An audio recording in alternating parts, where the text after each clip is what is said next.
අයිබෝන් පුතේ ඔයාලට අපි කලින් අපේ channel එක හරහා බලය පාඩමේ ගොඩාක් කරුණු ආවරණය කරා. අද අපි බලාපොරොත්තු වෙනවා තාපය පාඩමේ කොටස් ටික ආවරණය කරගෙන යන්න. ඒකේ මුලින්ම අපි හිතුව පටන් ගන්න පුතේ තාප මිතිය ගැන. ඔයාලට ගොඩක් වැදගත් වෙයි කියලා මම බලාපොරොත්තු වෙනවා. ඒ නිසා මේ කොටස ඔබ අපිත් සමගම රැඳී සිටින්න කියලා ඉල්ලා සිටින්න අපි පාඩම පටන් ගමු. තාපය. පාඩමේ තාප මිතිය. එහෙනම් තාපය මැනීම. හරි. තාපය කියන්නේ පුතේ ශක්තියක්. තාපය ශක්තියක්. මේ ශක්තිය අපිට අතින් අල්ලන්නවත් එහෙනම් අපිට ඒ ගැන මේ ස්පර්ශ කිරීමක් නැත්නම් අපිට මනින්නවත් එහෙම මේ මැනගන්න උපකරණයක්වත් එහෙම ක්‍රමයක් නැහැ. නමුත් අපිට මේ තාපය වෙනස් වෙනකොට පුතේ පරිසරයේ උෂ්ණත්වය වෙනස් වෙනවා. අන්නේ උෂ්ණත්වය වෙනස් වීම අනුව අපිට පුළුවන් තාප ප්‍රමාණය ගණනය කරගන්න. තාප ශක්ති ප්‍රමාණය ගණනය කරගන්න. අපි බලමු පුතේ කොහොමද මේ තාප ශක්ති ප්‍රමාණය ගණනය කරන්නේ කියලා. හරි.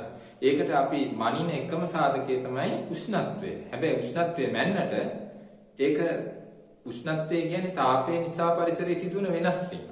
උෂ්ණත්වයෙන් අපිට තාපය ප්‍රකාශ කරන්න බෑ. ඒ නිසා තාපය කියන්නේ ශක්තියක්. උෂ්ණත්වයමයි අපි ඒකක කෙල්වින්, සෙල්සියස් අංශක, ෆැරන්හයිට් අංශක වගේ ඒකක වලින් තමයි උෂ්ණත්වයමයි. නමුත් තාපයේ ශක්තියක්. තාපයේ සෙල්සියස් අංශක වලින්වත් මේ කෙල්වින් වලින්වත් එහෙම නැත්නම් තව මේ ෆැරන්හයිට් අංශක වලින්වත් ප්‍රකාශ කරන්න බෑ. තාපය ප්‍රකාශ කරන්න ඕන ජූල් වලින්. මේ උෂ්ණත්වය පදනම් කරගෙන පුතේ තාපය ගණනය කරගන්න පුළුවන්. හරි. අපි අන්නේ කොටස තමයි මේ වෙලාවේ ගමන් කරන්නේ. හරි. තාපයේ ශක්තියක්. එහෙනම් තාපයේ මයින් එකකයක් මොකද්ද? ජූල්ම තමයි. තාපයේ මයින් එකකයක් ජූල්. හරි. දැන් බලමු පුතේ මෙන්න මේ තියෙන්නේ වස්තුවක්. මේ වස්තුවක්. මේකේ ස්කන්ධය m කියලා හිතමු.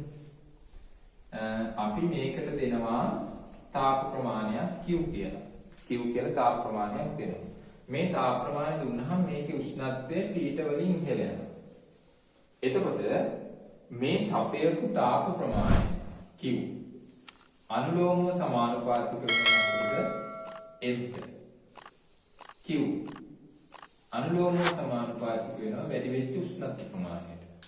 වැඩි වෙච්ච උෂ්ණත්ව ප්‍රමාණයට.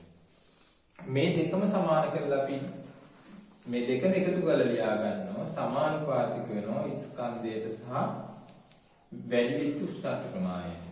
නැත්නම් මේක තාප විපර්යාසයක් කියලා ගත්තොත් ඒ කියන්නේ තාපය අඩු වෙන්නත් පුළුවන් වැඩි වෙන්නත් පුළුවන්. අන්නේ තාප විපර්යාසය ඒ වස්තුවේ ස්කන්ධයට සහ උෂ්ණත්ව විපර්යාසයට අනුලෝමව සමානුපාතිකයි. එතකොට මේක අපි සමාන කරන්න නියතයක් දානවා C කියලා. m c θ q සමානයි mc θ. c කියන්නේ විශිෂ්ට තාප ධාරිතාව. m කියන්නේ පුතේ ස්කන්ධය. θ කියන්නේ උෂ්ණත්ව විපර්යාසය. q කියන්නේ තාප විපර්යාසය. එතකොට තාප විපර්යාසය ගණනය කරන්න පුළුවන් කොහොමද?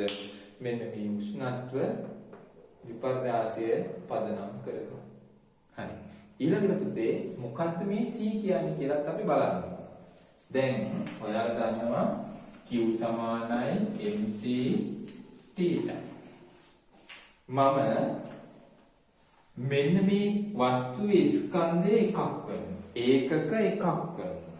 උෂ්ණත්ව විපර්යාසය ඒකක එකක් කරනවා. එතකොට Q සමානයි m වෙනුවට අපි ආදේශ කරනවා 1යි. C කියන්නේ පුතේ අපි දන්නේ C නේ අපි අර්ථ දක්වන්නේ T ටත් මම එකක් කරනවා. එතකොට Q සමාන වෙනව මොකටද? C ට. C කියන්නේ විශිෂ්ට තාප ධාරිතාව. එතකොට අපිට මෙන්න මෙතනින් C අර්ථ දක්වන්න පුළුවන්. ඒකක ස්කන්ධයක් ඇති වස්තුවක උෂ්ණත්වයේ ඒකකයකින් ඉහළ යැවීම සඳහා අවශ්‍ය තාප ප්‍රමාණය එම වස්තුවේ විශිෂ්ට තාපධාරිතාව කියලා හඳුන්වනවා. නැත්නම් එම වස්තුව සාදා ඇති ද්‍රව්‍යයේ විශිෂ්ට තාපධාරිතාව කියලා හඳුන්වනවා. ආයෙත් බලමු.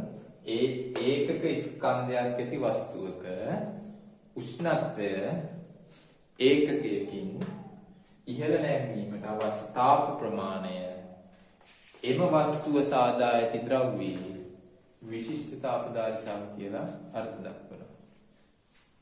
විශිෂ්ට තාපධාරිතාව කියලා අර්ථ දක්වනවා. හරි. මම හිතනවා ගොඩක් පැහැදිලි වෙන්නේ නැති කියලා විශිෂ්ට තාපධාරිතාව. දැන් පුතේ අපි බලමු විශිෂ්ට තාපධාරිතාවේ ඒකක මොනවද කියලා. හරි.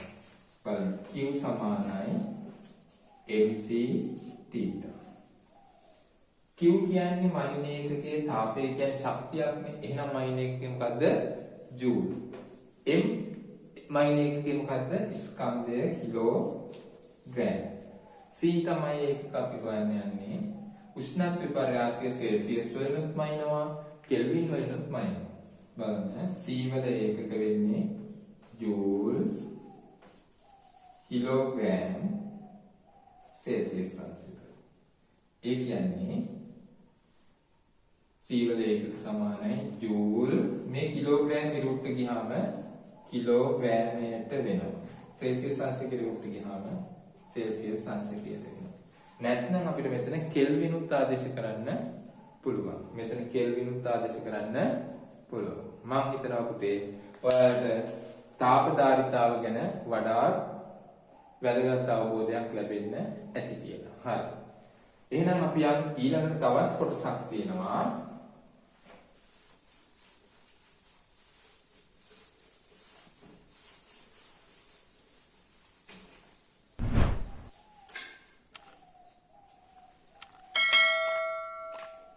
ඊළඟට දෙයක් බලමු. මොකද්ද මේ තව කතාවක් තියෙනවා.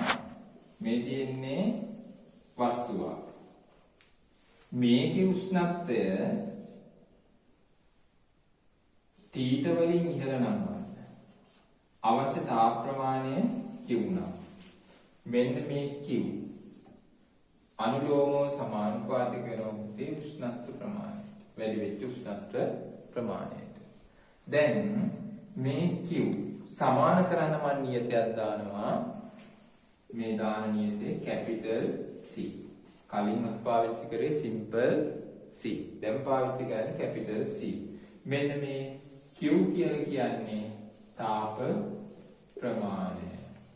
C කියලා කියන්නේ මේ වස්තුවේ තාපධාරිතාව. θ කියලා කියන්නේ උෂ්ණත්ව වැඩි වීම. හරි.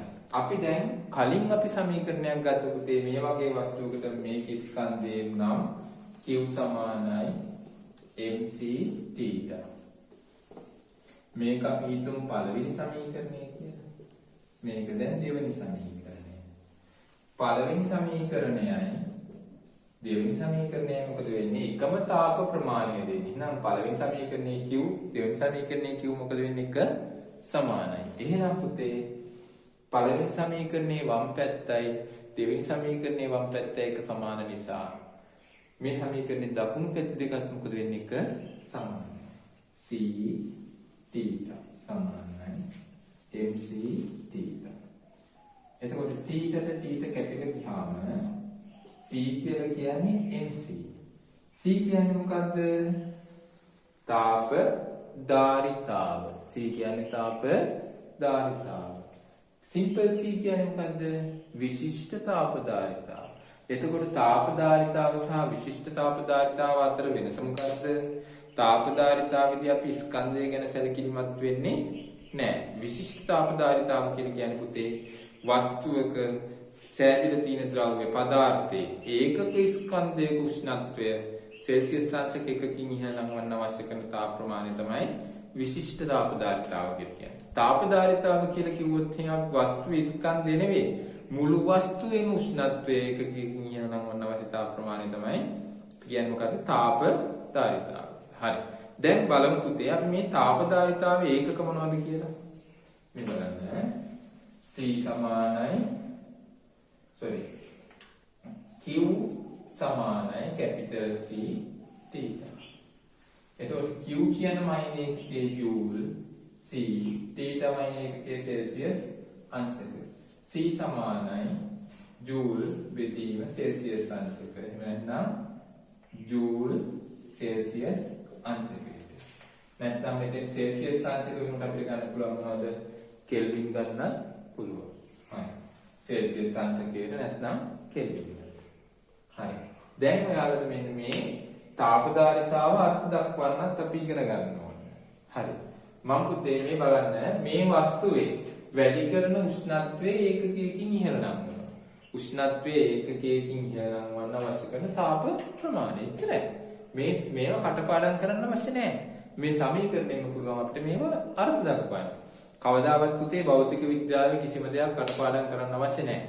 ප්‍රායෝගිකව තේරුම් ගත්තා නම් මේවා අපිට මේ සමීකරණෙම හදාගන්න පුළුවන්. බලන්න හැමතැනම මේ දේවල් තියෙන එකක්වත් කටපාඩම් කරන්න අවශ්‍ය නැහැ. බාහිර මෙතන වස්තුවේ උෂ්ණත්වයේ ඒකකයකින් ඉහළ නැංවීමට අවශ්‍ය තාප ප්‍රමාණය තාපදාරිතාව කියලා හඳුන්වනවා. එච්චරයි. කටපාඩම් කරන්න දෙයක් නෙවෙයි නේද? හරි. මම හිතන දැන් ඔයාලට තාපදාරිතාව, විශිෂ්ට තාපදාරිතාව ගැන අවබෝධයක් ලැබෙන්නේ නැහැ කියලා. හරි. ඔයාලා දන්නවා පුතේ දැන් අපි මෙතන මේ මැන්නේ සිදුවෙන උෂ්ණත්ව විපර්යාසයට අනුව තාප ප්‍රමාණය ගණනය කරේ. තව අවස්ථා දෙකක් තියෙනවා පදාර්ථයේ උෂ්ණත්ව විපර්යාසයක් වෙන්නේ නැතුව තාපය ලබා ගන්න අවස්ථා දෙකක්. මොනවද ඒ අවස්ථා? ඒකට අපි කියන පුතේ গুপ্ত තාපය කියලා. මේක සිදුවෙන අවස්ථා දෙකක් තියෙනවා. එකක් තමයි පදාර්ථයක් ඝන පදාර්ථයක් ද්‍රව වෙන අවස්ථාවේදී. ඒ කියන්නේ ද්‍රවාංකයේදී උෂ්ණත්ව විපර්යාසයක් සිද්ධ වෙන්නේ නැතුව මුළු ඝනයම ද්‍රව බවට පත් වෙනවා. තව අවස්ථාවක් තියෙනවා ද්‍රව පදාර්ථයක් වාෂ්ප වෙන විට. ඒ කියන්නේ ද්‍රවාංකයේදී. මේ වෙලාවේදී මේ ද්‍රවයේ සේරම මොකද වෙන්නේ? වාෂ්ප වෙන යනවා. හැබැයි ඒ වුණාට උෂ්ණත්ව විපර්යාසයක් සිද්ධ වෙනවද? නැහැ. නැතුව වාෂ්ප වීම සිද්ධ වෙනවා. අන්නේ අවස්ථාවේ උෂ්ණත්ව විපර්යාසයක් සිද්ධ වෙන්නේ නැතුව මේ තාපය ලබා ගන්න නිසා අපි කියනවා පුතේකට සැඟවුණු තාපය නැත්නම් গুপ্ত තාපයක් කියලා. හරි. গুপ্ত තාපයක් ක්‍රියා කරන අවස්ථා දෙකක් තියෙනවා. එකක් ඝනයක් ද්‍රවයක් බවට පත් වෙන උෂ්ණත්වය නැත්නම් ද්‍රවාංකයේදී. අනිත් එක පුතේ ද්‍රව පදාර්ථයක් වාෂ්ප වෙන නැත්නම් ඒකට අපි කියන තාපාංකයේදී නැත්නම් වාෂ්පීකරණයේ গুপ্ত තාපය කියලා අපි කියනවා. හරි. බලමු පුතේ අපි එතකොට গুপ্ত තාපය ක්‍රියා කරන අවස්ථා දෙකයි. එකක් ද්‍රවාංකයේදී. අනිත් එක වාෂ්පීකරණයේදී. වාෂ්පීකරණය. හරි. හරි පුතේ දැන් බලමු අපි මුලින්ම කතා කරලා බලමු වාෂ්පීකරණයේදී සිදුවෙන গুপ্ত තාපය. හරි. මේ බලන්න මෙන්න තියෙනවා ඝනයක්. ද්‍රවාංකයේදී නැත්නම් මේ ද්‍රවාංකයේදී গুপ্ত තාපය අපි සලකලා බලමු. මේ තියෙන්නේ ඝනයක්. මේක හැබැයි පුතේ තියෙන්නේ ද්‍රවාංකයේ. ද්‍රවාංකයේ මොකද්ද ද්‍රවාංකය කියන්නේ? ඝනයක් ද්‍රවයක් බවට පත් වෙන උෂ්ණත්වය. ඒතකොට මේක තියෙන්නේ ද්‍රවාංකයේ. දැන් උදාහරණයක් විදිහට ගත්තොත් අයිස් වල ද්‍රවාංකය කීයද? සෙල්සියස් අංශක 0යි. සෙල්සියස් අංශක 0ෙදි මේ අවස්ථාවටපත් වෙන්නේ. මේ ද්‍රවය මම හිතුවා මෙතන අයිස් කියලා හිතමු බලන්න. මේ අයිස් ටිකට පුතේ අපි උෂ්ණත්ව මානයක් දාලා මේකට තාපය සැපයුවොත් මේ අයිස් ටික ඔක්කොම ද්‍රව වෙනකන් උෂ්ණත්ව මානයේ පාඨාංකය කීයද? 0ම තමයි. හැබැයි යටින් අපි මොකද කරන්නේ? තාපයේ සපයනවා. සැපයුවට උෂ්ණත්ව වෙනසක් වෙන්නේ නැහැ. අන්න ඒකයි මේකට අපි කියන්නේ গুপ্ত තාපය කියලා. ඒතකොට ද්‍රවාංකයට අපි කියනවා පුතේ විලයනය කියලා. ඒතකොට මේක හඳුන්වන්නේ පුතේ ද්‍රවාංකයේ සිදුවෙන গুপ্ত තාපය අපි හඳුන්වන්නේ විලයනයේ গুপ্ත තාපය කියලා. විලයන. දැන් අපි මෙන්න මේ අයිස් ස්කන්ධයක් අයිස් නෙවෙයි ඝනයක්. ද්‍රවාංකයේ පවත්නා ඝනයේ ස්කන්ධයක් තියෙනවා. මේකට අපි තාපය සපයනවා. මේ සපයන තාප ප්‍රමාණය මෙන්න මේ ස්කන්ධය මත අනුලෝමව සමානුපාතික වෙනවා. ඒ කියන්නේ ස්කන්ධය වැඩි වෙනවා නම් ඒක ඔක්කොම ද්‍රව කරන්න අවශ්‍ය කරන තාප ප්‍රමාණයක් ගොඩාක් වැඩි. දැන් මෙතන Q සමානුපාතිකයි M. මේක සමාන කරන්න අපි නියතයක් දානවා පුතේ L. මේක අපි පහසු විදිහට ලියා ගන්න Q සමානයි මොකද්ද? ML කියලා. M කියන්නේ මොකද්ද? ස්කන්ධය. L කියන්නේ විලයනයේ විශිෂ්ට ගුප්ත තාපය. විලයනයේ විශිෂ්ට ගුප්ත තාපය කියලා L හඳුන්වනවා. ඒතර විලයනයේ විශිෂ්ට ගුප්ත තාපය. හරි. බලමු දැන් මේ විලයනයේ විශිෂ්ට ගුප්ත තාපයේ ඒකක මොනවද? Q සමානයි ml. Q කියන්නේ ඒකක තාපයමයි එක්කේ ජූල්. M කියන්නේ කිලෝග්‍රෑම්. L සමානයි ජූල් බෙදීම කිලෝග්‍රෑම්. නැත්නම් ජූල් කිලෝග්‍රෑමයට තමයි ඒකක වෙන්නේ. ජූල් කිලෝග්‍රෑමයට kg ඍණ එක jkg ඍණ එක. කිලෝග්‍රෑමයට ජූල් කියලා අපි ඒකක හඳුන්වනවා. ඊළඟට පුතේ මේ L කියන එක අපි අර්ථ දක්වන්නත් ඕන. L කියන්නේ මොකද්ද? විලයනයේ විශිෂ්ට ගුප්ත තාපය. විශිෂ්ට කියනවා නම් අනිවාර්යෙන් එතෙන් තියෙන්නේ ඒකක ස්කන්ධයක් කියන එක. මේ M කියන එක මම පුතේ එකක් කරනවා.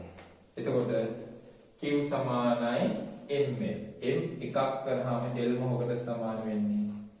Q ට සමාන වෙනවා. L මොකකට සමාන වෙන්නේ? Q ට සමාන වෙනවා. එහෙනම් අපි මේක අර්ථ දක්වන්නේ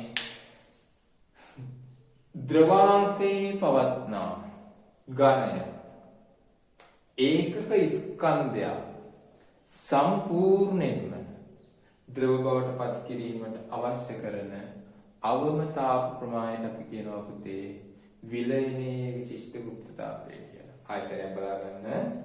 ද්‍රවාංකයේ පවත්නා ඝනය ඒකක ස්කන්ධයක් සම්පූර්ණයෙන්ම එම උෂ්ණත්වයේම ද්‍රවය බවට පත් කිරීමට අවශ්‍ය කරන තාප ප්‍රමාණය විලයනයේ විශිෂ්ට ගුප්තතාවය කියලා හඳුන්වනවා. හරි. ඊළඟට පුතේ අනිත් කතාව තව මම කිව්වා මේ ගුප්තතාවයේ ක්‍රියාත්මක වෙන තව එක අවස්ථාවක් තියෙනවා කියලා. ඒ අවස්ථාවට අපි කියනවා පුතේ ද්‍රවයක් වාෂ්ප වෙන අවස්ථාව. අන්නේ වාෂ්ප වෙන අවස්ථාව නිසා අපි ඒකට කියනවා වාෂ්පීකරණයේ ගුප්තතාවය කියලා. මෙන්න බලන්න.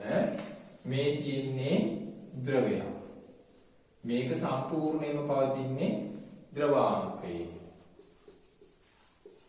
උදාහරණයක් විදිහට ජලය තාපාංකයේ. මේ කියන්නේ තාපාංකයේ. උදාහරණයක් විදිහට ගත්තොත් ජලයේ තාපාංකය කිය සෙල්සියස් අංශක 100යි. ඒ කියන්නේ ජලයට පුතේ සෙල්සියස් අංශක 100 පවත්නා ජලයට තාපය කොච්චර දුන්නත් මේක බාහිර පරිසරයට විවෘතව තියෙනවා නම් ඒ කියන්නේ බාහිර වායු වලේ පීඩනයට මේ පීඩනය සමාන නම් මේ ද්‍රවය සම්පූර්ණයෙන්ම වාෂ්ප වෙනකම් උෂ්ණත්වමානයේ පාඨාංකය වැඩි වෙන්නේ නැහැ. බාහිර වායු වල පීඩනය තියෙන්න ඕන හැබැයි නැත්නම් වෙනස් වෙනවා.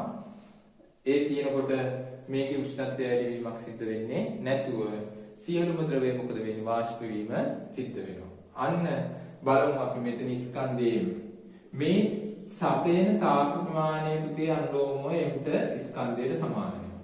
Q මේකත් සමාන ගන්න අපි නිරද දානවා. ඒකත් කියන්නේ කැපිටල් L කියලා. Q සමානයි ml. එතකොට මෙතන L කියන්නේ මොකද්ද? වාෂ්පීකරණයේ විශිෂ්ට ගුප්ත තාපය. එතකොට මෙතන M කියන්නේ ස්කන්ධය. එතකොට මෙතන Q කියන්නේ තාප ප්‍රමාණය. පුතේ මේකේ ඒකකත් අපි බලන්න ඕනේ. Q සමානයි ml. Q ජූල් ස්කන්ධය කිලෝග්‍රෑම්. L සමානයි J කිලෝග්‍රෑම්. L වල එක්වෙන්නේ ජූල් කිලෝග්‍රෑම් යට තමයි ඒක කරන්නේ. ඊළඟට පුතේ මේ L අපි අර්ථ දක්වන්නත් ඕන. Q සමානයි ml. මෙන්න බලන්න පුතේ මම මේ m කියන එක එකක් කරගන්නවා.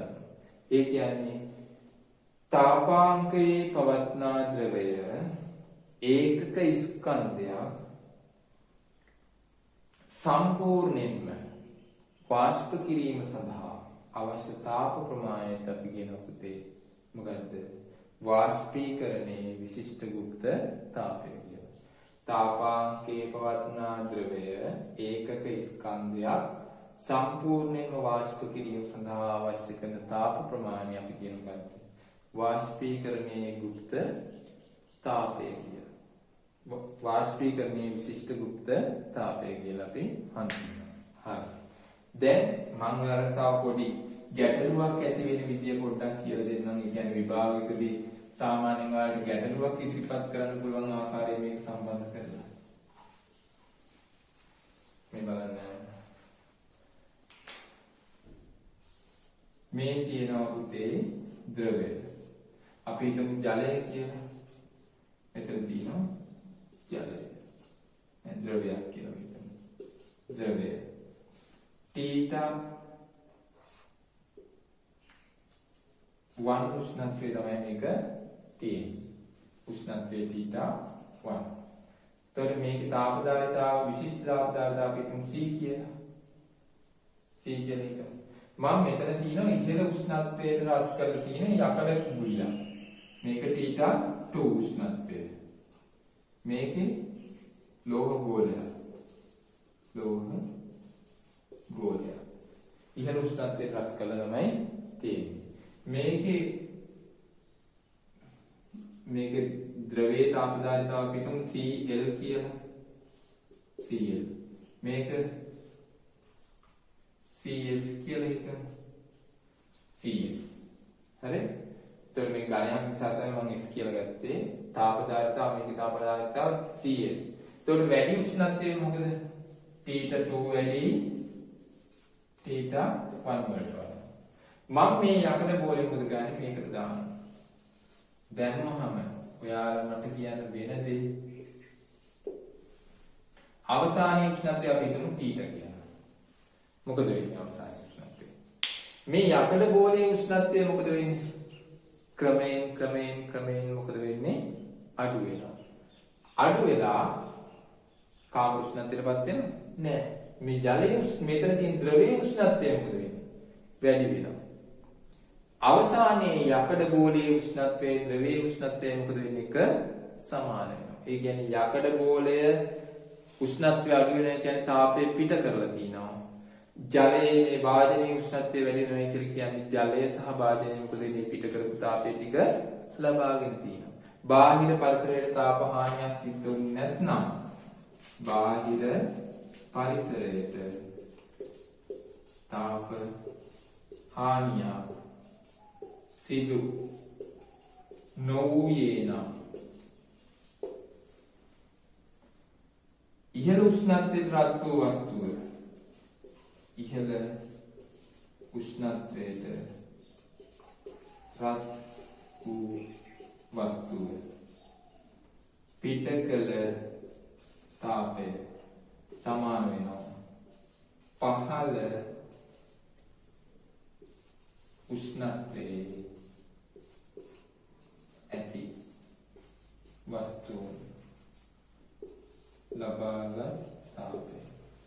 ඉහළ උෂ්ණත්වයේ තියෙන වස්තු පිට කළ තාපය සමාන වෙනවා පහළ උෂ්ණත්වයේ තියෙන වස්තු ලබාගත් තාපය. බාහිර පරිසරයට තාප හානියක් සිද්ධ වුණේ නැතිනම් තමයි ඕක සිද්ධ වෙන්නේ. එතකොට මෙතන ගත්තොත් එහෙම ලෝහ ගෝලය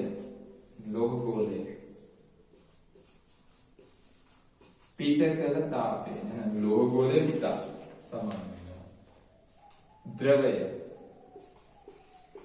හා භාජනය ලබාගත් තාපය ලතා.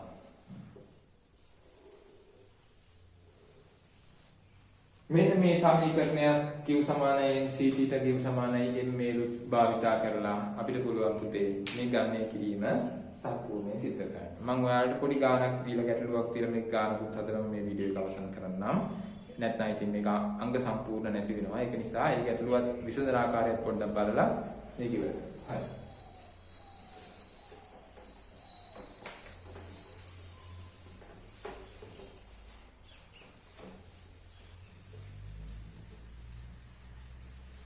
මෙන්න බලන්න මම මෙතන තියෙනවා සෙල්සියස් අංශක 85යි සෙල්සියස් අංශක ජලය කිලෝග්‍රෑම් 1ක්.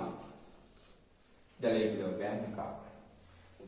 මෙතන තව තියෙනවා පුතේ සෙල්සියස් අංශක 30 ජලය 5යි කිලෝ. ජලයේ විශිෂ්ට අපදාර්ථතාව අපි ගන්නවා පුතේ 4200යි. ඔයාලා විභාගෙ මේ අංගය දෙනවා. ජූල් කිලෝග්‍රෑමයට සෙල්සියස් අංශකය. මේක මම මෙන්න මේකට දානවා මිශ්‍ර කරනවා. මිශ්‍ර කරාම අපෙන් අහන්න පුළුවන් පුතේ අවසාන මිශ්‍රණයේ උෂ්ණත්වය. ඒක දන්නේ අපි හිතමු T කියලා. දැන් මුළු ස්කන්ධයේ 5යි 1යි කීයද? 6යි කිලෝග්‍රෑම්. ඊළඟට මෙතන තියෙනවා උෂ්ණත්වය අපි දන්නේ T. දැන් ජල මිශ්‍රණය තමයි T. මෙතන වෙන්නේ මොකද්ද? උණු ජලය පිට කළ තාපය සමාන වෙනවා මොකද්ද? සිසිල් ජලය ලබාගත් තාපය. මෙතනදි මම උපකල්පන දෙකක් කරනවා පුතේ. එකක් තමයි බාහිර පරිසරයට තාපය හානි වෙන්නේ නැහැ කියන උපකල්පනය. අනිත් එක භාජන තාපය අවශෝෂණය කරන්නේ නැහැ කියලා උපකල්පනය කරනවා. නමුත් ගැටලු විසඳීමේදී භාජනීය තාපය අවශෝෂණය කරනවා කියලා තිබුණොත් ඒ කියන්නේ ඒකේ තාපදාරීතාව හෝ විශිෂ්ට තාපදාරීතාව අපිට දීලා තිබුණොත් ඒකත් මෙතෙන්ට එකතු කරගන්න වෙනවා. හරි. උණු ජලයේ පිට කළ තාපය හොයන්න දානවා q සමානයි. ඒකට යොදා ගන්න සමීකරණය තමයි පුතේ q සමානයි mc θ. මේ ජලයට දානවා mc θ. සිසිල් ජලය ලබාගත් තාපයට දාන ගත්තේ mc θ. මෙන්න බලන්න උණු ජලයේ පිට කළ තාපයේ උණු ජලයේ ස්කන්ධයේ කිලෝග්‍රෑම් 1යි. විශිෂ්ට තාපදාරීතාව 4200යි. උෂ්ණත්ව විපර්යාසය මේක තියෙන්නේ පුතේ 85 කියනකම් අඩු වුණා උෂ්ණත්වය T වෙනකම් 85 රින T සමාන වෙනවා. මෙතන ජලයේ කිලෝග්‍රෑම් 5ක් තියෙනවා 4200යි. මේකේ උෂ්ණත්වය පුතේ කීය වෙනකම් වැඩි වුණාද? 30 ඉඳලා T වෙනකම් වැඩි වුණා. T රින T 4200ට 4200 කැපිලා යනවා. 85 රින T සමානයි 5යි T රින 150. ඍණ 150 මේ පැත්තේ උන් ධන 150ක් වෙනවා. 85 ධන 150 සමානයි මේ T මේ පැත්තේ යනකොට ධන T වෙනවා 5යි T ධන T. එතකොට පුතේ 6යි T සමාන වෙනවා 5යි 8යි 5යි 13 තුන එකක් ඉතුරුයි 235යි. මම උඩට ගන්නවා දෙමත් නිසා බලන්න 6යි T සමානයි 235යි. මේකත් 6යි බෙදෙනවා මේකත් 6යි බෙදෙනවා. T සමානයි 6 වරක් 23ට 6 වරක් 3 18යි 5ක් ඉතුරුයි 55ට 6 වරක් 9 වරක් 6 54යි 39යි. එතකොට එකක් ඉතුරුයි 10ට 6 1යි. තව 4ක් ඉතුරුයි හරි ඔය. දැන් පුතේ මිශ්‍ර කරාට පස්සේ අවසාන ජලයේ උෂ්ණත්වය කීයද සෙල්සියස් අංශක 39.1. ඔයාලා හවසට සීතල වෙලාවේ පන්ති ගිහිල්ලා විද ගෙදර මූණ ඇඟ හොද ගන්නකොට අම්මලා ඇල් වතුරට උණු වතුර කලවම් කරලා දෙනවා. ඒකෙදි සිදුවෙන උෂ්ණත්ව ප්‍රමාණය වලට හරියට මිස්කන්ධ ප්‍රමාණය ගණනය කරගත්තොත් මේ විදිහට අපිට හොයාගන්න පුළුවන්. මේ වගේ ගණනය කිරීම තමයි විභාගයට ඔයාලට ඉන්නේ. මේක විවිධ ආකාරයෙන් ගණනය කිරීම සිද්ධ කළා මේ ඔයාලා මේ ගැටලු විසඳීමට උත්සාහ කරන්නේ යම් නොබෝ දිනකින්ම මේක ගැටලු විසඳීමේ වීඩියෝ එකකුත් මම කරන්න බලාපොරොත්තු වෙනවා. ගැටලු කීපයක් ඔයාලට දීලා ඒ ගැටලු විසඳන්නත් මේ වීඩියෝ එක මේ වගේ වීඩියෝ එකකින් බලාපොරොත්තු වෙනවා. අදට මම මේ පාඩමේ කොටස අවසන් කරනවා. සුබ දවසක් සියලු දෙනාටම ආයුබෝවන්.